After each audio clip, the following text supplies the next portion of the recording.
ज़रा सोचें कि आप उन खुशनसीबों में से हैं जिन्हें आमाल का खाता उनके दाएं हाथ में दिया जाता है। आप खुशी खुशी आमाल का खाता खोलते हैं और पुले सिरात से गुजरते हुए जन्नत के दरवाजे तक पहुंच जाते हैं। फरिश्ते आपका इस्तकबाल करते हैं, आपको आपका महल दिखाया जाता है और आपको सोने और चांदी के बर्तनों में वो खाना पेश किया जाता है जो आपने पहले कभी नहीं खाया। आपके सामने दूध की नहरें बह रही हैं, बागात हैं, महल्लात हैं एक से बढ़कर एक। फरिश्ते आपको जन्नत का लिबास पहनाते हैं और आपको उस महफिल की तरफ ले चलते हैं जहां आप मिलने वाले हैं। जन्नत में दाखिल होने से पहले आपको ज़मीन की तमाम आलूदगियों से मुकम्मल पाक कर दिया जाएगा। एक ख़ास नहर में आपको गुस्ल दिया जाएगा जो आपके जिस्म से तमाम इंसानी कमज़ोरियों और गंदगियों को दूर कर देगी। आपके जिस्म के तमाम बाल, दाढ़ी और मूछें बस खत्म हो जाएंगी। हदीस में आया है कि जन्नत के लोग 33 साल की उम्र में हज़रत आदम अलैहिस्सलाम की सूरत में दाखिल होंगे, बग़ैर दाढ़ी के, और उनकी आंखें कोयल की तरह स्याह होंगी। इसके बाद एक ख़ास फव्वारे का पानी आपको दिया जाएगा जो आपको अंदर और बाहर से मुकम्मल तौर पर पाक कर देगा। फिर आप उस फरिश्ते के सामने खड़े होंगे जो जन्नत के दरवाजे खोलने का जिम्मेदार है। इसका नाम रज़वान है। जन्नत के 8 मुख्तलिफ दरवाजे हैं। हर दरवाज़ा ख़ास आमाल के लिए मुख्तस है। दरवाज़ा सलात, जो लोग नमाज के पाबंद थे। दरवाज़ा रैयान, जो लोग रोज़े रखते थे। दरवाज़ा सदका, जो लोग हमेशा छोटी सी भी नेकी करते थे। दरवाज़ा जिहाद, जो अल्लाह की राह में जद्दोजहद करते थे। दरवाज़ा हज, जो लोग हज अदा करते थे।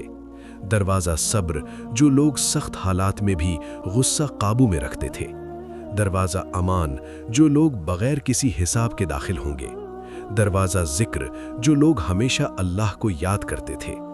जब आप अपने दरवाजे से गुजरेंगे तो नर्म और गर्म हवा आपके चेहरे को छुएगी। खुशबू आपकी रूह को मुअत्तर कर देगी। तमाम दर्द, अफसोस और शक खत्म हो जाएंगे। सिर्फ खालिस खुशी और पाकीज़ा जज्बात रह जाएंगे। आप जन्नत में कदम रखते हैं और अब आपका घर यहीं है। आप आगे बढ़ते हैं तो सामने एक महल उठता है जो मुकम्मल तौर पर खालिस सोने का बना हुआ है और बल्लोरों में मोती की तरह चमक रहा है।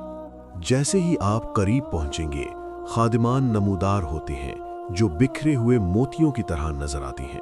वो चांदी के बर्तन और सोने के प्याले पकड़े हुए हैं। वो आपको सलाम करते हैं और आपके महल्लात, दरख्त, दरिया और तमाम नेमतें, सब कुछ अल्लाह ने आपके लिए तैयार किया है। ये एक लामुतनाही दुनिया है जिसकी कोई हद नहीं। आपको फरिश्तों की जानिब से जन्नत के लिए खुसूसी कपड़े पहनाए जाते हैं। सब्ज रेशमी नोयत के हल्के कपड़े। पूरा माहौल एक जश्न की तरह महसूस होता है। सिर्फ आपका इस्तकबाल करने के लिए लातादाद खादिमान आपके इर्द गिर्द मौजूद हैं, खिदमत के लिए तैयार। फिर शुरू होती है एक तकरीब और इस तकरीब में लाया जाता है एक मेंढा, ऐसी जगह जहां जन्नत और जहन्नम दोनों के लोग उसे देख सकते हैं। लेकिन ये मेंढा वैसा नहीं जैसे नजर आता। इसका नाम मौत है। एक आवाज बुलंद होती है, ऐ जन्नत के लोगों, क्या तुम जानते हो ये कौन है? वो सर उठाते हैं और कहते हैं, हाँ, ये मौत है।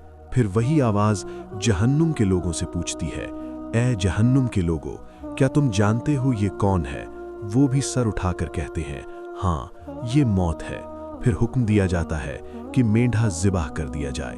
मौत अब खत्म हो गई है और एक आवाज ऐलान करती है, ऐ जन्नत के लोगों, तुम हमेशा जिंदा रहोगे, अब कोई मौत नहीं है।